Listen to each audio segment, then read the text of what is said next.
ఇలా నేను మీకు పైపింగ్ ఎలా వేస్తారో చూపిస్తాను. ఇది చూడండి, నేను తీసుకుంది 1/4 ఇంచ్ వెడల్పులో తీసుకున్నాను. సెంటర్లోకి ఇలా పెట్టేసుకోండి. పైపింగ్ది పెట్టుకొని ఇలా ఫోల్డ్ చేసి ఇలా పట్టుకొని గట్టిగా గ్రిప్ అనేది ఉండాలి. పట్టుకొని ఈ వెనకాల కూడా ఇలా పట్టుకోండి. పట్టుకొని స్టార్ట్ చేయండి. అందరూ అనుకుంటారు పైపింగే కదా, ఏమైంది వేసేయచ్చు అని చెప్పి.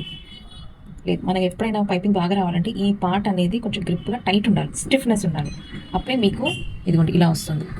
చూసారా, ఇలా రావాలి.